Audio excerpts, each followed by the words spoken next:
मैं ये कह सकती हूँ कि इस बार सारी रैलियों का रिकॉर्ड टूटेगा।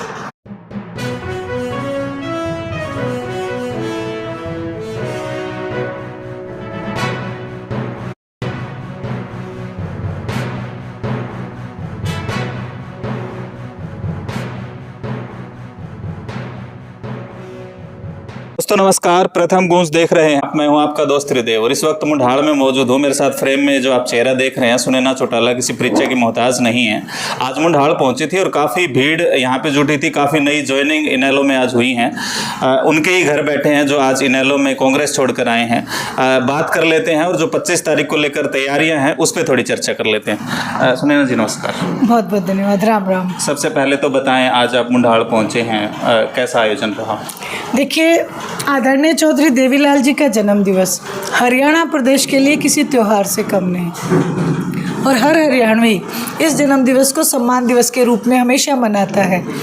इस बार मैं न्योता देने आई हूँ। मेरी इस साइड ड्यूटी लगी है मुंढाड़ और सोनीपत, और इधर मुझे कहा गया है कि निमंत्रण देना है, क्योंकि हर साल जैसे कि चौधरी ओम प्रकाश जी चौटाला किया करते थे, हम हर गांव-गांव जाके निमंत्रण देते हैं, जो हमारा नैतिक दायित्व बनता है।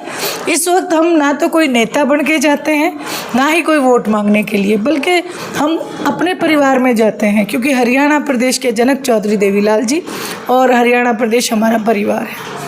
ये पहला मौका है ओम प्रकाश चौटाला की डेथ के बाद जब आप ये सम्मान दिवस मना रहे हैं, तो कितना चुनौती लग रही है भीड़ जुटाना? क्योंकि भीड़ जुटाने के लिए उन्हीं को मास्टरमाइंड कहा जाता है, तो आपको कितना मुश्किल लग रहा है भीड़ जुटाना इस टाइम पे? निश्चित रूप से उनकी कमी तो कोई पूरी नहीं कर सकता, लेकिन मैं गांव-गांव गई। जब मैंने अपने बड़े बुज़ुर्गों को धोती कुर्ता और खंडवा पहन के देखा, तो चौटाला साहब का अक्स कहीं ना कहीं नज़र आया। और आज एक बड़ी बात ये थी कि सब ने कहा कि बेटी चिंता ना कर, चौटाला की जगह आज हम हैं। तो एक बहुत बड़ा हौसला जो है उन्होंने दिया, और उसी हौसले पे मैं ये कह सकती हूँ कि इस बार सारी रैलियों का रिकॉर्ड टूटेगा। अच्छा, कुछ जो बाहर से नेता आने हैं, कुछ इस तरह की चर्चाएं चल रही हैं, तो कौन कौन बड़े चेहरे शामिल हो रहे हैं? कुछ इस तरह की जो अनाउंसमेंट आप कर सकते हैं। देखिए, ये मेरे भाई बैठे, एक उधर हमारा दिनेश बैठा, ये वो चेहरे हैं जिन्होंने इंडियन नेशनल लोकदल पार्टी को हमेशा मजबूत बनाया। किसी कारणवश, मैं तो कहूँगी हमारी गलती के कारण, ये लोग कहीं चले गए थे, लेकिन आज जब इन्होंने इस बात का बीड़ा उठा लिया कि ये इनसे बड़ा नेता कौन होगा। चौटाला साहब से एक बार किसी ने प्रश्न किया कि पार्टी में सबसे बड़ा पद किसका है? जिस पार्टी में तो सबसे बड़े आप हो। चौटाला साहब ने कहा नहीं, मेरा बूथ का कार्यकर्ता सबसे बड़ा पद रखता है, इसलिए हमारा तो जो बूथ का कार्यकर्ता है वो सबसे बड़ा नेता है। अच्छा, दुष्यंत चौटाला आए थे धनाना में, वीडियो आपने भी देखी होगी, काफ़ी वायरल हुई। जैसे ही आपने वीडियो देखी, आपके दिल में रिएक्शन क्या था? आपके दिल में एकदम क्या आया? देखिए, मैं तो बहुत जगह सुन भी चुकी थी और वो वीडियो तो खैर अभी आई है। बाकी देखिए, मुझे सिर्फ इस बात का दर्द था क्योंकि चौधरी देवीलाल जी के परिवार से लोगों की जो अपेक्षा उम्मीद थी वो ये थी कि झूठ नहीं बोलते, जो कहते हैं अपनी ज़ुबान पे पक्के रहते हैं। और अभय सिंह जी चौटाला के लिए हम इसीलिए उनके साथ हैं क्योंकि वो अपनी ज़ुबान से फिरते नहीं हैं, जो कह दिया वो करते हैं। बुज़ुर्ग का दर्द ये था कि उनको कहा गया था कि आपकी पेंशन को 5,000 करेंगे, फिर बीजेपी के दबाव में नहीं की पेंशन, उनको तकलीफ़ थी। वो कहीं ना कहीं चौधरी देवीलाल जी से उनकी आत्मा जुड़ी है और उनको इस बात का दुख था, तकलीफ़ थी कि चौधरी देवीलाल जी ने जो एक तिनका जोड़ के संगठन बनाया, ओम प्रकाश जी चौटाला ने जो मेहनत करी, उस मेहनत को नुकसान पहुंचाने का काम किया था, इसलिए उनका दर्द वो बोला था। क्राइम रेट है ना रेगुलर बढ़ता जा रहा है हरियाणा में, जबकि नायब सैनी यूँ कह रहे हैं कि जो भी गुंडागर्दी करेगा उसको बख्शा नहीं जाएगा, अपराध मुक्त हम हरियाणा बनाने की ओर अग्रसर हैं। देखिए, बोलने में और करने में बहुत फ़र्क है। मैं तो याद कराना चाहती हूँ हरियाणा प्रदेश को, ओम प्रकाश जी चौटाला का राज। एक ये बात चरितार्थ उन्होंने की थी और आज विपक्ष भी इस बात का मुरीद है। आपने सुना भी होगा, विपक्ष के कई नेता इस बात को कहते दिखे थे कि प्रशासन पे अगर पकड़ किसी मुख्यमंत्री की आज तक रही तो सबसे ज़्यादा पकड़ चौधरी ओम प्रकाश जी चौटाला की। वो जब फ़ोन रात को 9 बजे भी किया करते थाने में तो एसपी उनका फ़ोन खड़ा होकर सुनता था। वो इसलिए नहीं कि कोई दहशत थी, वो इसलिए कि उनका सम्मान बहुत था। आज मुख्यमंत्री कहते कुछ हैं, करते कुछ हैं। एक बात बताएं, छोटी सी बात है, मनीषा हत्याकांड, अभी तक वो गुत्थी उलझती जा रही है, सुलझाई नहीं गई। कहीं ना कहीं सरकार इसमें इन्वॉल्व है, इसलिए प्रशासन इस बात को कह नहीं पा रहा। या तो आपने देखा होगा सिरसा में गणेशी लाल जी के सुपुत्र, उनका एक रैली में नाम नहीं था और डीएसपी ने मुस्तैदी दिखाते हुए उन्हें एंटर नहीं करने दिया। वो सुरक्षा का मामला था, लेकिन फिर भी उसी डीएसपी से उस नेता के पांव पकड़ाए गए, हाथ जोड़ के माफ़ी मंगवाएगी। क्या आज बदमाशों को पकड़ा नहीं जा सकता? पकड़ा जा सकता है, लेकिन मुख्यमंत्री जी हेलीकॉप्टर से ज़मीन पे आए नहीं है, अभी उनको आना पड़ेगा। किसानों की दुर्दशा है वो भी आपसे छिपी नहीं है, किसी से नहीं छिपी। बुरे हाल है यहाँ पे भी, आसपास आप देखेंगे स्कूलों में पानी है, खेतों में पानी है। क्या मांग आप सरकार से करेंगे और सरकार क्या मानती हैं को विफल रही है इस मामले में? पूर्ण रूप से विफल सरकार रही है। आप देखें कि किसान के आंसू पहुंचना तो दूर, मुआवजा तो बहुत बड़ी बात है, लेकिन जो उन्होंने बीमा करवा रखा है वो बीमा राशि भी किसान तक नहीं पहुंचती है। उन खुद का बीमा, खुद के पैसे फिर भी किसान तक नहीं पहुंचती। वहीं एक चीज़ और, आज मैं गई हुई थी नैला, मेरे विधानसभा क्षेत्र में आता है फतेहाबाद में, तो वहाँ पे क्या हुआ, अभी तक कोई भी अधिकारी वहाँ नहीं था और पूरा गांव जो है जलमग्न। वहाँ के सरपंच ने और युवाओं ने मिलके बंदे लगा के उस गांव में बचाया, कई घर जो फट गए थे। इस चीज़ को दर्शाता है कि प्रशासन नाम की कोई चीज़ नहीं है। आज हमें ज़रूरत है तो एक ऐसे ऊपर जो मुख्यमंत्री हैं वो कठपुतली ना हो के मुख्यमंत्री हों, लेकिन सैनी साहब कठपुतली की तरह काम करते हैं, उनका खुद का कोई डिसीजन नहीं होता। इनेलो है, जेजेपी है, दोनों जो पार्टियां हैं वो देवीलाल की नीतियों पे चलने का दावा हमेशा करती हैं और अब एक तीसरी पार्टी की भी अफवाहें फैल रही हैं कि तीसरी पार्टी बनने वाली है जो देवीलाल की नीतियों पर चलेगी।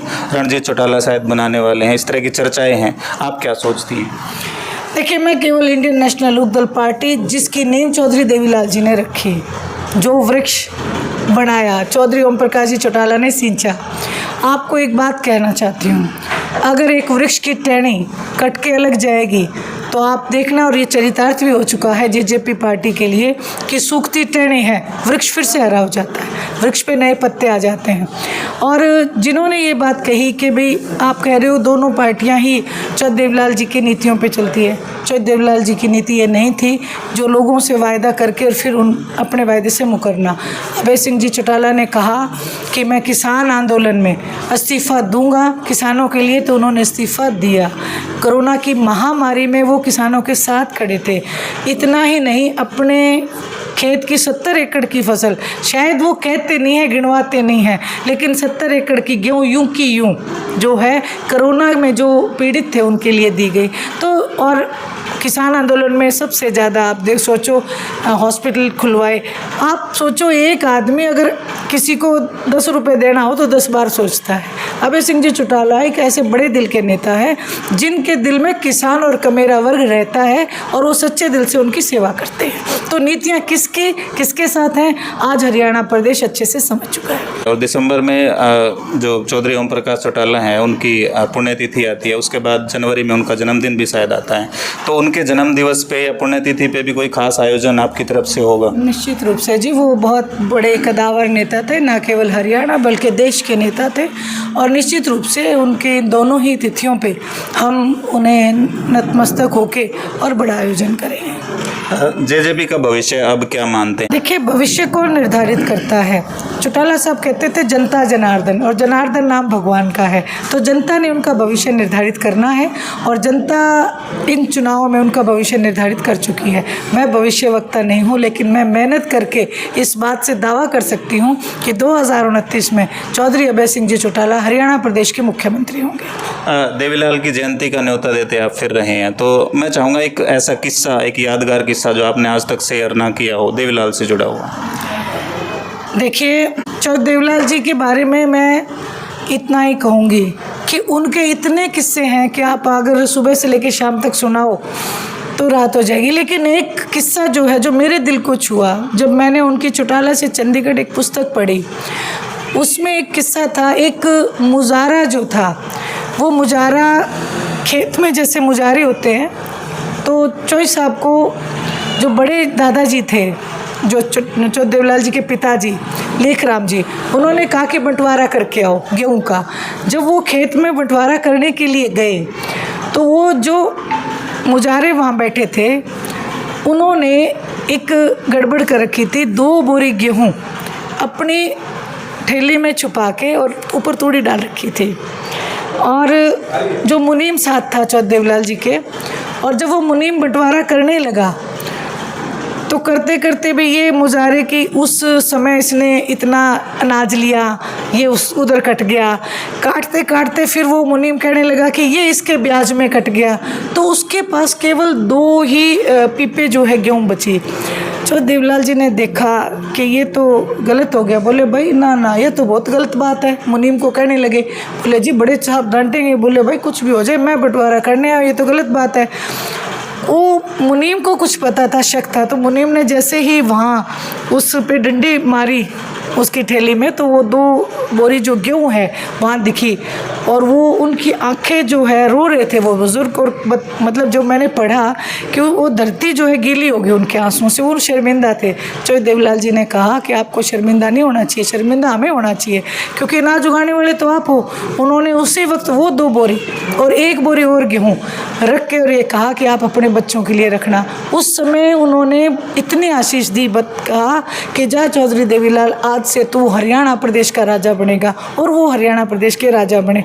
यानी कि उनके ऐसे किस्से न जाने कितने हैं, और गरीब की एक आशीष से ही वो वहाँ तक पहुँचे। शुक्रिया बातचीत के लिए। तो सुनैना चौटाला का आपने सुना। आप इस वीडियो के बारे में क्या कुछ राय रखते हैं, कमेंट बॉक्स में ज़रूर बताएं, और इस वीडियो को ज़्यादा से ज़्यादा शेयर कर दें। धन्यवाद। जय हिंद, जय भारत।